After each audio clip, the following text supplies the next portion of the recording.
السلام علیکم ناظرین، آپ دیکھ رہے ہیں پروگرام الف لام میم اور میں ہوں آپ کا میزبان ولید شیخ۔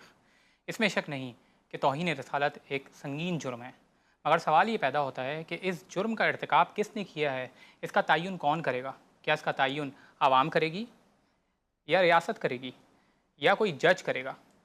اور اس کا تعین خاص طور پہ وہ عدالت کر سکتی ہے جو شریعت مطہرہ سے آشنا ہو اور جو اس حوالے سے جو تاریخ اسلام میں اس سے تعلق رکھنے والی نظیریں موجود ہیں اس سے بھی واقف ہو، کیونکہ پاکستان میں شدت پسندی اور انتہا پسندی کے واقعات ایسے بڑھتے جا رہے ہیں، خاص طور پہ وہ واقعات کہ جس میں توہین مذہب کے ارتکاب یعنی الزام لگایا گیا کسی شخص کے اوپر اور اس کے اوپر موب وائلنس کے تحت اسے ماورائے عدالت قتل کر دیا جاتا ہے اور اس کو عدالت تک، اس کو فیئر ٹرائل تک نہیں پہنچایا جاتا۔ اب بات یہاں تک پہنچ چکی ہے کہ علماء کرام تک پر اس قسم کے سنگین الزامات لگائے جا رہے ہیں۔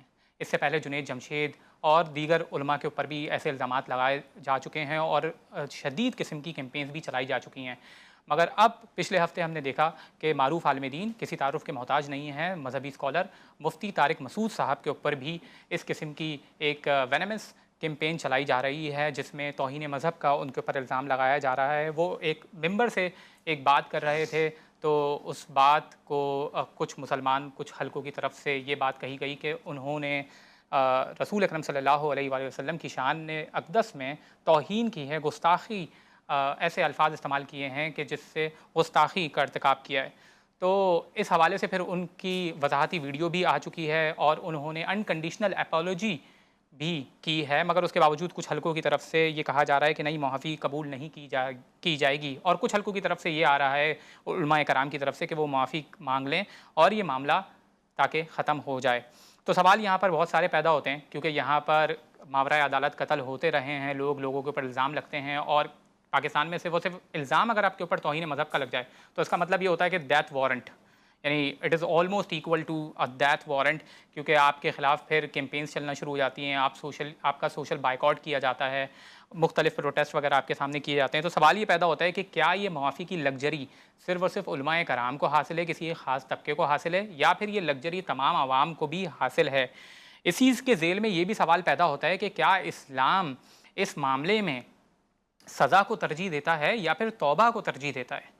کیا اسلام توبہ کرنے والوں کو پسند کرتا ہے یا نہیں کرتا؟ یہ تمام سوالات پیدا ہوتے ہیں۔ ہمارے ساتھ علماء کرام موجود ہیں اور کیونکہ اس حوالے سے اسلامی نظریاتی کونسل کا بھی بیان آیا ہے کہ جو ریلیجس گروپس ہیں، کچھ ریلیجس گروپس اس قانون کو مس یوز کر رہے ہیں، اور ان کا کہنا یہ ہے کہ no one has the authority to issue a fatwa for killing an individual suspected of committing a blasphemy.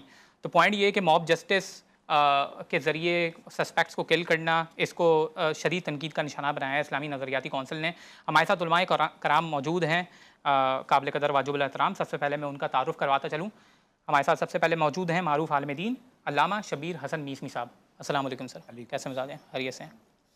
اور پھر ہمارے ساتھ موجود ہیں معروف عالم دین ڈائریکٹر الازہر فاؤنڈیشن مولانا فضل سبحان صاحب۔ السلام علیکم، وعلیکم کیسے مزاج ہیں؟ السلام، خیریت سے ہیں؟ الحمدللہ۔ اور پھر ہمارے ساتھ موجود ہیں سینئر کالم نگار فرنود عالم صاحب۔ السلام علیکم فرنود عالم صاحب، وعلیکم السلام دوست۔ کیسے مزاج ہیں؟ خیریت سے ہیں آپ؟ ٹھیک ٹھاک ٹھیک ٹھاک آپ۔ اچھا، سب سے پہلے میں علامہ شبیر حسن میسمی صاحب کی طرف آؤں گا۔ علامہ صاحب، پاکستان میں شدت پسندی کے واقعات بڑھتے جا رہے ہیں۔ پہلے تو مہینوں میں کوئی ایک واقعہ آتا تھا، اب تو روز کوئی نہ کوئی واقعہ سامنے آ جاتا ہے اور اب علماء کرام تک بات پہنچ چکی ہے۔ سوال یہ پیدا ہوتا ہے کہ یہ اتنا چارج کس نے کر دیا ہمیں، یعنی سب عوام کو، اور پورا مزاج ایک بنایا گیا ہے، تو اس کے پیچھے کون سے محرکات ہیں اور اس کو کس طریقے سے ٹیکل کیا جا سکتا ہے؟ بسم اللہ الرحمن الرحیم، استغفر اللہ ربی واتوب الیہ کہہ کے میں گفتگو شروع کرتا ہوں۔ آپ کی جو انٹرو تھی نا، اس پہ مجھے شدید اعتراض ہے۔ آپ نے فرمایا کہ مفتی صاحب پہ الزام لگایا گیا ہے، سوشل میڈیا کیمپین شروع کی گئی ہے۔ آج کے پروگرام میں یا تو مفتی صاحب کے گفتگو پر بات ہونی چاہیے، یا جو ایک قوم کا مزاج بنا ہے اس فقہ جعفریہ مکتب اہل بیت علیہ السلام میں استغفر اللہ ربی واتوب الیہ، رسول اکرم کو ان پڑھ اور اس طرح کے الفاظ استغفر اللہ ربی واتوب الیہ نہ صرف الفاظ مفہوماً بھی قبول نہیں کیا جاتا ہے، بالکل واضح طور پر۔ پھر قرآن مجید میں غلطیوں کی بات بالکل قبول نہیں کی جاتی، ٹھیک ہے۔ اب جو توبہ آئی ہے وہ یہ آئی ہے کہ الفاظ کا چناؤ غلط تھا، یعنی مفہوم تو ہمیں آج بھی وہی ہمارا ہے، الفاظ ہم نے تھوڑے غلط استعمال کر لیے، چاہے وہ حضور اکرم صلی اللہ علیہ وآلہ وسلم کے امی ہونے پہ ہو، چاہے وہ قرآن مجید میں غلطی کے بارے میں ہو۔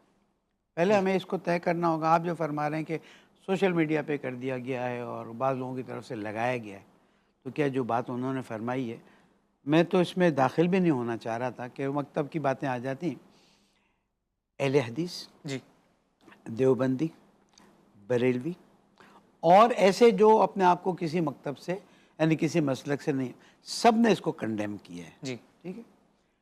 اب یہ بات بعد میں آتی ہے کہ ان کی توبہ قبول ہے نہیں ہے، کیا جاتا ہے نہیں کیا جاتا۔ دیکھیں، شان رسالت میں توہین کسی بھی صورت میں قبول نہیں۔ اب یہ توہین عمدی ہے یا سہوی ہے؟ عمدی ہے تو کیا مکتب کا نظریہ وہ ہے یا فرد وہ نظریہ لے کے چل رہا ہے؟ یہ ہر چیز کو دیکھنا ہوگا۔ پھر خود مفتی صاحب کا بیان تھا، سوشل میڈیا پہ چل رہا ہے کہ جو توہین رسالت کرے میں فتویٰ دیتا ہوں وہ اس کو۔ اس وقت کیسے ہم آج پاکستان میں لسٹ بنائیں نا، کتنے لوگوں پر الزام لگا کے، دیکھیں ایک طریقہ کار ہے، آدمی پکڑا جاتا ہے، اس پہ کیس کیا جاتا ہے، اس کو سنا جاتا ہے۔ اچھا، یہ نارمل ججز سنیں مجھے قبول ہی نہیں ہے۔ کیوں؟ مسئلہ شرعی ہے، پورا ایک شرعی بینچ ہونا چاہیے جس جی میں یہ کیس جائے جی اور جائے۔ مفتی صاحب اور بہت سے مفتیان حضرات نے یہ بات پبلک میں ڈال دی ہے کہ جہاں تم کو لگے کہ توہین رسالت ہوئی ہے وہیں پر اس کو تم تمام کر دو، استغفر اللہ ربی واتوب الیہ۔ اچھا، مگر مفتی مسعود صاحب، طارق مسعود صاحب کا میں نے خود بیان سنا ہے، انہوں نے ایسے ماورائے عدالت کارروائیوں کی سخت پھر میں مذمت کی ہے موبائل پہلے بھی۔ نکالوں پھر میں موبائل نکال لوں گا، اچھا، ویسے میں نے خود یہ آن ویڈیوز لائن دیکھی آن انہوں نے۔ ایئر ہیں۔ ہم چاہتے ہیں کہ ایک احترام کے بارے میں گفتگو، میں کسی مسئلے کی جی توہین کا بھی جی ارادہ نہیں رکھتا، جی میں مسئلے کا حل چاہتا ہوں۔ ہم، آج یہ جو واقعہ اب جو یہ واقعہ پیش آیا ہے، اللہ تعالیٰ ان کو معاف کرے، انہوں نے توبہ کی ہے، انہوں نے اپنے الفاظ سے رجوع کی ہے، لیکن ایک تو یہ مسالک اپنی طرف سے واضح کریں کہ آیا وہ اس بات کو مانتے ہیں کہ حضور اکرم صلی اللہ علیہ وآلہ وسلم لکھنا پڑھنا نہیں جانتے تھے یا جانتے تھے، اور اگر نہیں جانتے تھے تو اس کی دلیل دے دیں، اور اگر جانتے تھے تو پھر اس کی دلیل دی جائے، اس پہ بات الگ ہو جائے گی۔ دوسرا یہ کہ اگر ایک مکتب کا نظریہ یہی ہے، ٹھیک ہے نا، تو پھر اس مکتب کے نظریے کو دیکھنا پڑے گا، اور پھر گفتگو اس ڈائریکشن میں جائے گی کہ بھئی ہمارا نظریہ یہی ہے۔ جی مثلا یزید کے بارے میں ہمارا نظریہ یہ ہے کہ وہ لعنتی ہے، جی ٹھیک ہے، ہم کھلے عام بھی کہتے ہیں، ہم بند کمروں میں بھی کہتے ہیں، تو اب اس پہ بات ہوگی کہ یہ نظریہ ہمارا صحیح ہے غلط ہے، کوئی بات کر سکتا ہے۔ اگر بعض مسالک اس کو اٹھاتے ہیں، میں بہت احتیاط سے الفاظ استعمال کر رہا ہوں اس لیے کہ میں کہیں بھی کوئی غلط مفہوم نہیں دینا جی چاہتا، تو جو بھی مکاتب کے بزرگان ہیں وہ اس کو بیان کر دیں کہ بھئی ہمارے یہاں صحیح یہ امی کا مطلب جاہل، استغفر اللہ ربی واتوب الیہ، اور ہم رسول اکرم صلی اللہ علیہ وسلم کو نعوذ باللہ ان پڑھ جاہل سمجھتے ہیں، اور ہمارا یہ نظریہ ہے، اور قرآن مجید میں غلطی ہے ہمارا نظریہ۔ پھر مفتی صاحب کی بات آ جائے گی کہ بھئی مکتب کا یہ نظریہ ہے، تو پھر ہم اس بات کو اسی طرح سے لے لیتے ہیں۔ پھر اب امت کی شورا بیٹھے، جی پھر اس کو حل کریں، یہ والا نظریہ صحیح ہے یہ، تاکہ ابھی آگ رکے گی نہیں، اور اللہ تعالیٰ معاف کرے عام انسانوں پہ بھی چلی جائے گی۔ تو ہم اگر آج یہاں سے ایک اچھا پیغام دیں کہ آپ نے سمجھا ہے کہ توہین رسالت ہوئی ہے، آپ جا کے ایف آئی آر کٹوا دیں، جو طریقہ کار ہے۔ لیکن افسوس یہ ہوا کہ ابھی تو 2 پولیس والوں نے بھی جی الزام پہ، آپ کو بتاؤں کوئٹہ پہ جس کے ساتھ یہ واقعہ ہوا ہے، جی وہ ہے تو اہل سنت مسئلہ کے، جی لیکن ہمارے تو مسلمان بھائی ہیں۔ وہ شخص کے بارے میں نے تحقیق کی، وہ اپنی دکان کھولنے سے پہلے روزانہ 1 سپارہ قرآن مجید پڑھتا تھا۔ اللہ اکبر۔ میرا خیال میں میری گفتگو طولانی ہو گئی، جی آگے بڑھاتے ہیں۔ شان رسالت میں توہین قبول نہیں ہے، قرآن مجید میں کوئی کمی بیشی بھی نہیں ہے، کوئی غلطی بھی نہیں ہے، اور ساتھ ساتھ اگر کوئی مکتب اس نظریے کا ہے تو پہلے سے اعلان کر دے تاکہ پھر اس طرح کے شور شرابے اور ہنگامے نہ ہوں۔ مفتی صاحب نے رجوع کر لیا، وہ جانے اللہ تعالیٰ کی ذات جانے، اور اگر یعنی کسی توبہ کی گنجائش ہے اس کے اندر۔ اللہ تعالیٰ کی ذات معاف کرنے والی ہے۔ اگر کسی پہ الزام لگایا گیا ہے تو یہ عام کورٹ اس کو ثابت نہیں کر سکتے۔ میں آپ کو بتاؤں، ایک کیس میں ہندو جج کو دیا گیا تھا۔ اللہ اکبر۔ مولانا فضل سمان صاحب، میں آپ کی طرف آؤں گا۔ خاص طور پہ جو اسلامی شریعت کے اندر اس قسم کے الزامات لگتے ہیں، تو کیا اس قسم کے ملزم کی جو نیت ہے اس کے حوالے سے اس کی کنسیڈریشن نہیں کی جائے گی؟ اس کی نیت کے بارے میں نہیں سوچا جائے گا کہ اس کی نیت کیا تھی؟ ہو سکتا ہے الفاظ غلطی سے ادا کر دیے گئے ہوں۔ نحمدہ و نصلی علی رسولہ الکریم۔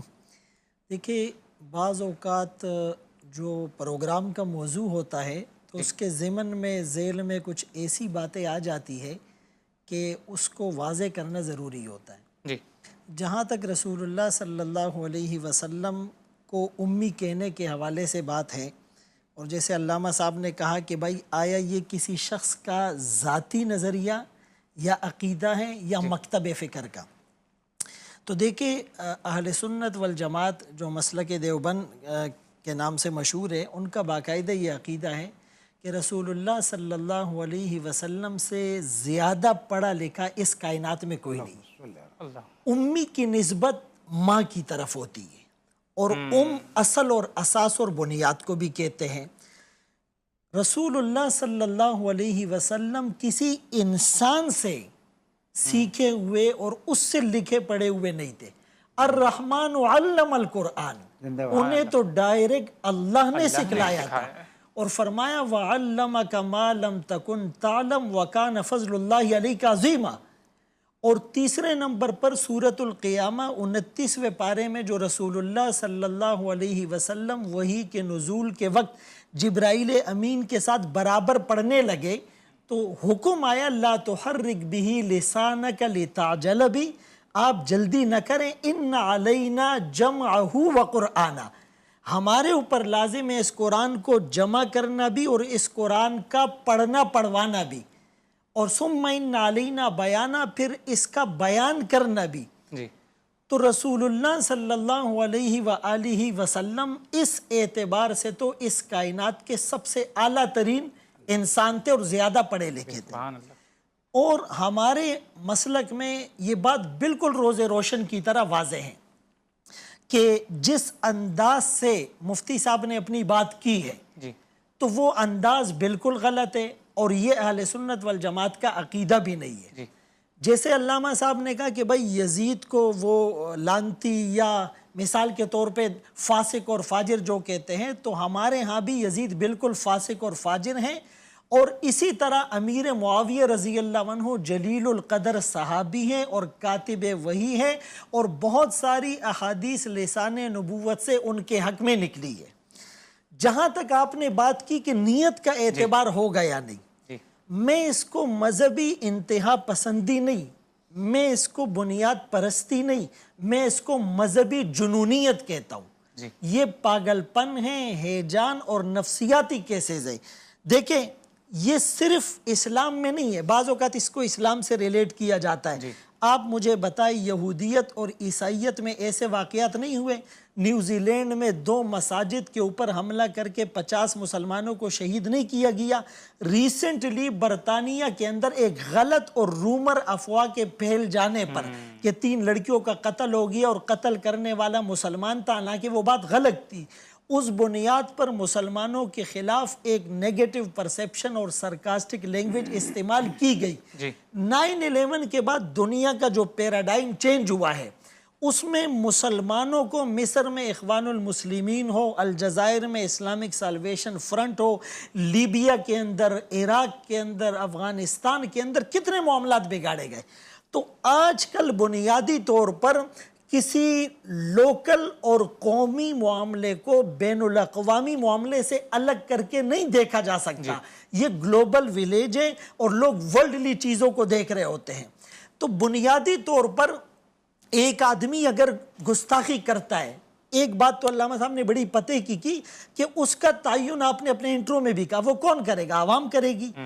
بھائی اس کے تعین کے لیے جیسے اسلامی نظریاتی کونسل آلریڈی ایک ادارہ بنا ہوا ہے اور تمام مکاتب فکر کے جید علماء اس کا حصہ ہوتے ہیں، تو اگر ان کے پاس وہ چیز بھیج دی جائے اور وہ اس مبینہ ملزم یا مجرم کے ماضی کو بھی دیکھے، ریکارڈڈ ہسٹری کو بھی دیکھے، اس کے پرانے بیانات کو بھی دیکھے، اس کے متعلقین سے بھی معلومات لے اور پھر اس کو بلا کر صفائی کا موقع بھی دے، اس کی نیت کی تعین اس سے ہوگی۔ ایک آدمی آلریڈی اگر گناہ کرتا، گستاخی کرتا ہوا آ رہا ہے تو پھر تو ظاہر ہے اس کی نیت اپنے آپ کو بچانے کی ہوگی۔ لیکن ایک آدمی کی اگر پوری زندگی، جیسے مفتی طارق مسعود صاحب یا دوسرے علماء کی، اگر وہ اصلاح امت کے لیے اور دین کے پیغام کو پہنچانے کے لیے اگر لگی ہوئی ہے تو پھر ظاہر ہے کہ ان کی نیت ظاہر اس اعتبار سے کنسیڈر کی جائے گی اور ان کے معاملات کو دیکھا جائے گا۔ مولانا صاحب ایک بریک کے بعد ہم کنٹینیو کریں گے۔ ناظرین ہمارے ساتھ رہیے گا، ایک چھوٹا سا وقفہ اور پھر وقفے کے بعد بات کریں گے۔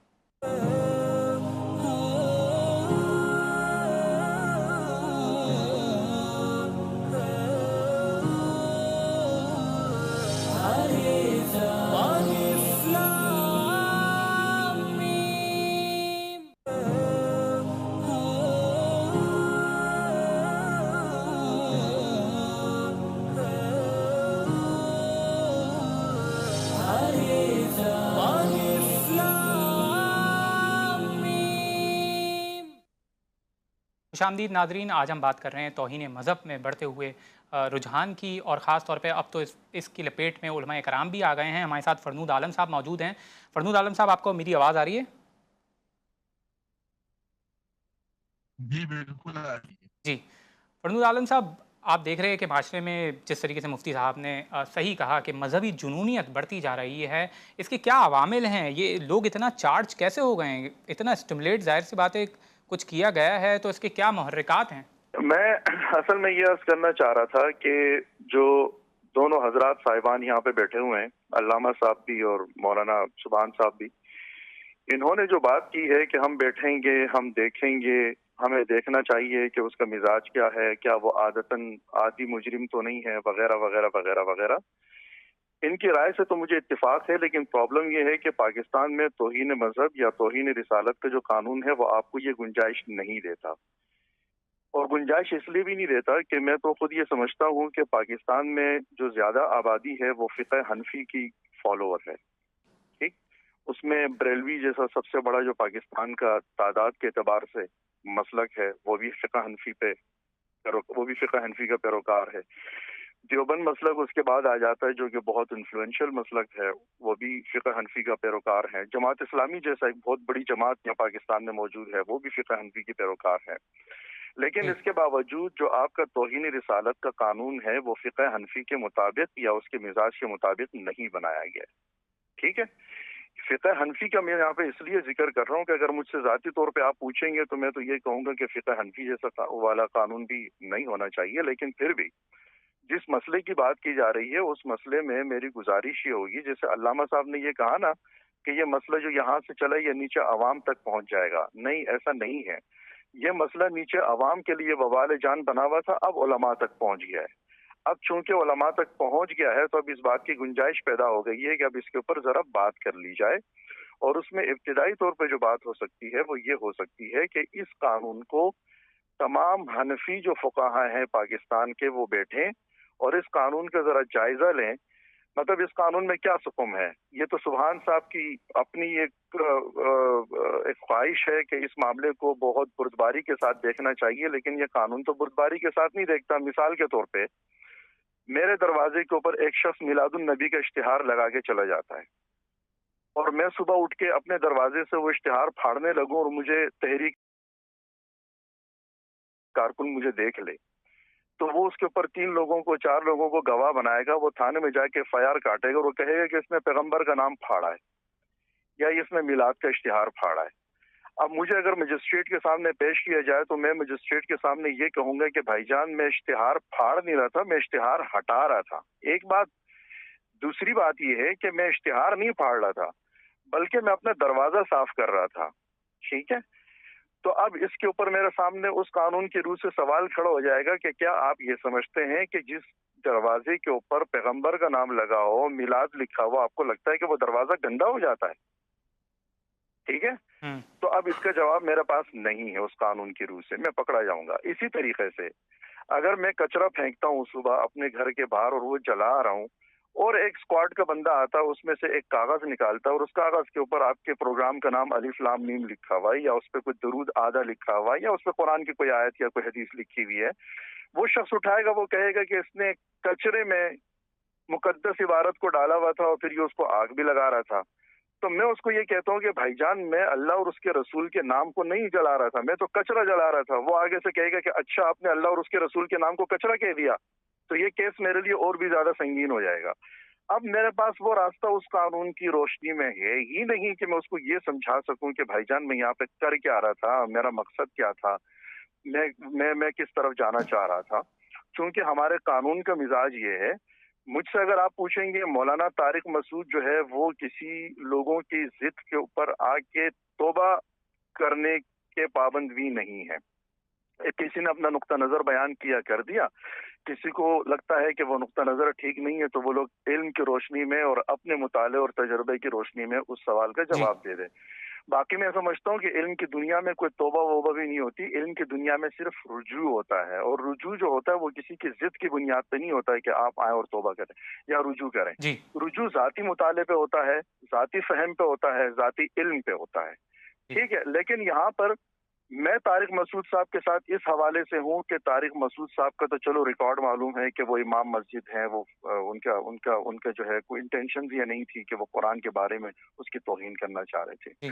سبحان صاحب نے کہا کہ اس کو دیکھیں گے کہ آئے کہ وہ کہیں گناہ گار تو نہیں ہے, وہ پہلے سے تو گناہ کرتا ہوا نہیں چلا آ رہا ہے. اچھا, اس زمین میں جب طارق مسعود صاحب کو آپ اس قانون کے سامنے لائیں گے تو وہ تو بچ جائیں گے, اس لیے کہ 10 لوگ گواہ دے دیں گے کہ وہ گناہ گار نہیں ہے. لیکن میں یہ پوچھنا چاہتا ہوں کہ میرا کیا بنے گا, اس لیے کہ میں تو 5 وقتہ نمازی بھی نہیں ہوں, میرا تو روزے اور حج کا بھی کچھ معلومات نہیں ہے, میرا تو کوئی زکوٰۃ کی ڈیٹیلز بھی نہیں ہے. فرنود عالم صاحب, میں آپ ہی کی طرف آؤں گا اور آپ ہی کے سوال کو جو ہے وہ علماء کرام کی طرف فارورڈ کروں گا. گناہ گار نہیں ہوں, لیکن ان علماء کرام کی روشنی میں تو میں روزمرہ کی بنیاد پہ گناہ گار ہوں. لیکن میں نے اگر میلاد کا اشتہار پھاڑا ہے تو پھر تو سبحان صاحب کے کہنے کے مطابق میرے اوپر جرم عائد ہو جائے گا, اس لیے کہ یہ تو روٹین کا گناہ گار ہے. تو لہٰذا یہ فاسق ہے, یہ فاجر ہے, اس کے اوپر تو فرنود عالم صاحب ہمارے ساتھ رہیے گا. میں یہی سوال بیسکلی فارورڈ کروں گا. علامہ شبیر حسن میسنی صاحب ہمارے ساتھ موجود ہیں. علامہ صاحب, آپ نے فرنود عالم صاحب کی گفتگو سنی ہے؟ جی, میں نے ان کی گفتگو پہ توجہ سے سنی ہے. میرے ریفرنس سے کچھ باتیں کی وہ میں نے نہیں کی تھی, وہ چلے بولنے میں بول جاتے ہیں. یہ مسئلہ ہے, میں آپ کو بتاتا ہوں. ایک ہمارے فقہ جعفریہ کے بہت سے لوگوں کے پریس جو ہے وہ اسی طرح سے جلا دیے گئے کہ کیونکہ وہ فقہ جعفریہ تھے. یہ میں 80s کی بات بتا رہا ہوں. کچھ اوراق کہیں جلا کے لائے گئے, ڈال دیے گئے.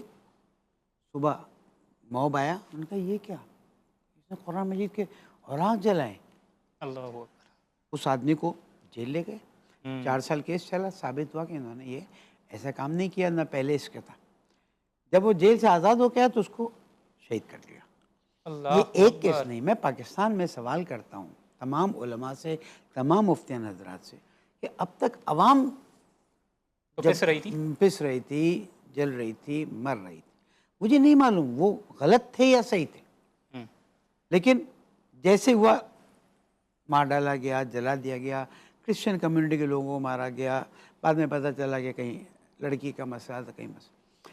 توہین رسالت پہ معافی کی کوئی بات ہی نہیں, لیکن توہین رسالت ہوئی یا نہیں ہوئی یہ موب جو ڈیسائیڈ کرنے والی بات رہی ہے. اس لیے کہ ہم موب کو توجہ دلاتے رہیں گے. دیکھیں, شان رسالت میں کسی کے محترم کی باتیں بہت مناسب تھیں کہ اگر غلطی سے انہوں نے وہ ڈال دیا الف لام میم کا اشتہار, انہیں توجہ بھی نہیں رہی یا کوئی اخبار. وہ تو کہہ رہے ہیں قانون میں گنجائش ہے ہی نہیں. دیکھیں, اسی لیے میں نے کہا کہ یہ جو میجسٹریٹ ہے, یہ جو جج ہے نا, اس کی صلاحیت نہیں ہے کہ وہ دیکھے کہ اس کو سزا ہونی چاہیے. مفتیان حضرات, ذمہ دار, پڑھے لکھے لوگ موجود ہیں. میں تو کہتا ہوں مفتی فضل الحق صاحب صلاحیت رکھتے ہیں کہ اس میں جائیں. بڑی انہوں نے خوبصورت گفتگو کی, اور میں واقعاً ان کو سلام کرتا ہوں کہ انہوں نے ایک دم چیزیں کلیئر کر دیں. آج آپ کے پروگرام کے بعد بہت سی چیزیں کلیئر ہو جائیں گی. اور الحمدللہ ہم تو چاہتے ہی ہیں کہ الفت و رحمت للعالمین کا مذہب ہے, مکتب ہے, دین ہے, تو اس میں محبت اور الفت کی باتیں ہونی چاہیے. ہاں کوئی عمدن شان رسالت میں ارادے کے ساتھ توہین کرتا ہے, جو شریعت نے سزا رکھی ہے وہ سزا ہونی چاہیے. جو میں پاکستان پینل کوڈ کے حساب سے مناتا ہوں اس سزا میں ہمیں سوال بنتا ہے. مفتیان کا ایک پورا پینل ہونا چاہیے. اسلامی نظیر کونسل کے بارے میں عرض کرتا چلوں مفتی صاحب کے مولانا فضل سبحان صاحب کہ وہاں پر عمل ہوتے ہوتے نا سالوں نکل جاتے ہیں. باقاعدہ جیسے کورٹ ہے جیسے شریعت کی بینچ ہونی چاہیے. اس بینچ کا کام صرف یہ ہو کہ جہاں پہ بھی توہین رسالت, توہین اللہ یا قرآن مجید کی بات آئی ہے وہاں پر اس بات کو, یا توہین اہل بیت علیہ السلام ہے, تو باقاعدہ علماء کا پینل ہو, وہ بیٹھ کے علماء کا ڈیسائیڈ کریں. پینل ہو, پڑھے لکھے سمجھدار متقی پرہیزگار علماء آپ کے پاکستان میں کم نہیں ہیں. اب ان کو بٹھائیے اور وہ اگر طے کر دیں کہ جناب اس کا بیک گراؤنڈ ہی ایسا ہے, پھر اس کے بعد کوئی راستہ نہیں. جی ایک چھوٹا سا وقفہ لیں گے اور پھر مولانا فضل سبحان صاحب سے میں چاہوں گا کہ وہ تفصیلی گفتگو فرمائیں, کیونکہ ان کی گفتگو اس سے پہلے بھی کٹ ہو گئی تھی. ناظرین ہمارے ساتھ رہیے گا, ایک چھوٹا سا بریک اور پھر لوٹ کر آتے ہیں.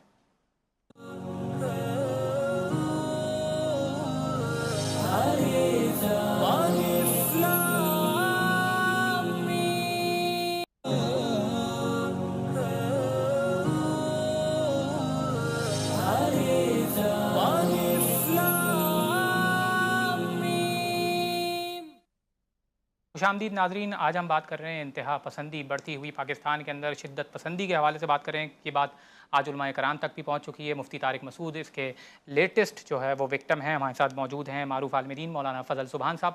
مولانا صاحب سوال بار بار وہی پلٹ کے آ رہا ہے ہر طبقے کی طرف سے کہ یہ علماء کرام تک جب بات پہنچی ہے تو اس کے اوپر ڈسکشن ہونا شروع ہوئی ہے, اس سے پہلے عوام پس رہی تھی. اس پر آپ کیا کہیں گے؟ دیکھیے پہلی بات تو یہ بالکل غلط ہے کہ علماء تک بات پہنچی ہے تو اسی لیے اس پہ ڈسکشن شروع ہوئی ہے. بیسیوں پروگرام آپ کے جی ٹی وی کے چینل پر بھی اس وقت موجود ہے آن دی ریکارڈ کہ ان ایشوز پر علماء نے آواز اٹھائی ہے, صدائے احتجاج بلند کیا ہے کہ توہین رسالت کا قانون بالکل ٹھیک ہے, قرآن اور سنت کے مطابق ہے, لیکن اس کا غلط استعمال اس کو روکا جائے. بنیادی طور پہ بات ہے. جہاں تک فرنود عالم صاحب نے ایک بات کی کہ بھائی قانون اس کی گنجائش نہیں دیتا, تو اس بات نے مجھے ورطہ حیرت میں ڈال دیا. چونکہ آسیہ ملعونہ یا اس طرح کے کیسز میں اگر آپ وہ پورا پیرامیٹرز دیکھ لیں یا جو اس کا کرائیٹیریا ہے کہ باقاعدہ ڈی ایس پی کے لیول پر ایک آدمی جا کے انویسٹیگیشن کرتا ہے, پھر ایف آئی آر درج ہوتی ہے, پھر سیشن کورٹ کے اندر اس کو موقع دیا جاتا ہے جرح اور صفائی کا, پھر اس کے بعد جو ہے وہ ہائی کورٹ میں, پھر سپریم کورٹ میں, اور اس پروسیجر میں جیسے علامہ صاحب نے کہا سالوں لگ جاتے ہیں. اسلامی نظریاتی کونسل کی سفارشات مرتب ہونے میں بھی ٹائم لگتا ہے, لیکن اس کے باوجود بھی ان ریکمنڈیشن پر عمل نہیں ہوتا. اور ہمارے عدالتوں میں تو لاکھوں کیسز پینڈنگ میں ہیں اور سالوں تک پینڈنگ میں موجود رہتے ہیں. لیکن اتنے طویل پروسیجر کے بعد اور ملزم اور مجرم کو باقاعدہ صفائی کا موقع دیا جانے کے بعد جب آسیہ کو سزا سنائی گئی تو کیا اس سزا پر عمل ہوا؟ اسے بیرونی پریشر اور دباؤ کی وجہ سے باہر کیوں بھیج دیا گیا؟ اور یہ ایک آسیہ نہیں ہے, کئی اور کیسز ہیں جو میں باقاعدہ ثابت کر سکتا ہوں کہ انہیں بیرون ملک بھجوا دیا گیا. نمبر ایک, یعنی 295C کے تحت اس میں گنجائش نہیں تھی معافی کی؟ جی بالکل ظاہر ہے, وہ جب توہین رسالت کی سزا تو سزائے موت ہے اور عدالت کے اندر آئین کے مطابق ہے, لیکن اس کے باوجود سزا انہیں سنائی گئی, دی نہیں گئی. تو اس کی وجہ سے عوام کے اندر جو عدلیہ کی ساکھ ہے وہ متاثر ہوتی ہے اور اعتماد بحال نہیں ہوتا. نہیں تو پھر اس سے سوال تو یہ پیدا ہو رہا ہے نا کہ فرنود عالم صاحب بھی تو یہ کہہ رہے ہیں کہ جب معافی کی گنجائش موجود نہیں ہے تو پھر نہیں وہ یہ نہیں کہہ رہے معافی کی, وہ معافی کی گنجائش سے یہ مراد ہے کہ وہ کہتا ہے میری نیت ٹھیک نہیں تھی, اس کی معافی کی گنجائش نہیں ہے. تو یہ جو نیت اور صفائی کا موقع دیا جانا ہے وہ تو ہے, باقی اگر ثابت ہو جائے تو پھر معافی کی گنجائش نہیں ہے. اور یہ فقہ حنفی کا بھی قانون ہے. یعنی ابن عابدین شامی نے تنبیہ الولاۃ والحکام علی احکام شاتم خیر الانام و احد الصحابہ الکرام, یہ کتاب ابن عابدین شامی نے لکھی ہے اور وہ فقہ حنفی کے امام ہے. اور اس میں یہاں پر کیٹیگرائز کیا جاتا ہے کہ گستاخی کرنے والا پہلے سے کافر تھا یا مسلمان تھا.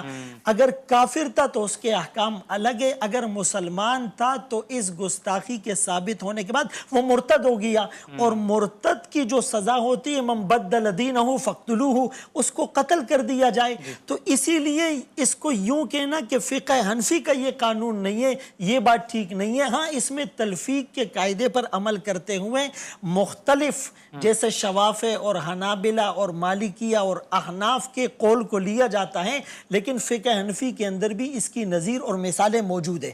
اگلی بات جو بنیادی ہے نا، جس کی طرف علامہ صاحب نے بھی اشارہ کیا، مجھے ایک منٹ کہنے دے، کہ ایک تو اسلامی نظریاتی کونسل میں یہ چیز دی جائے. دوسرا میں ان کی بات سے ایگری کرتا ہوں کہ سنجیدہ علماء پر مشتمل ایک فورم اور کمیٹی بنائی جائے جس میں ہر مکتب فکر کے علماء ہو، اور وہ اس چیز کو ڈسکس کرے اور تعین کرے کہ آیا یہ گستاخی ہے یا نہیں ہے. نمبر 3، گستاخی ثابت ہونے کے بعد قانون کو ہاتھ میں لینے کی اجازت کسی کو نہیں دی جا سکتی، اور قانون عوام ہاتھ میں نہ لے اس کے لیے قانون کو جلدی حرکت میں آنا پڑے گا، یا تو وہ فوجی عدالتوں کے طرز پر یا وفاقی شرعی عدالتوں کے طرز پر فاسٹ ٹریک پر جب ان معاملات کو دیکھے گی تو عوام کو جو ایک جسٹیفیکیشن کا یا جواز کا موقع ملتا ہے وہ ختم ہو جائے. اب میسی صاحب کچھ کہہ رہے تھے 30 سیکنڈ سے. بس میں یہ کہہ رہا ہوں کہ انسانی جان کی قیمت بہت زیادہ ہے، اور عوام کو یہ بات سمجھائی جائے کہ آپ کو یہ حق نہیں ہے، اور اگر خدا نخواستہ آپ نے بے گناہ کو مار ڈالا تو آپ نے کانہ قتل الناس جمیعہ ہے.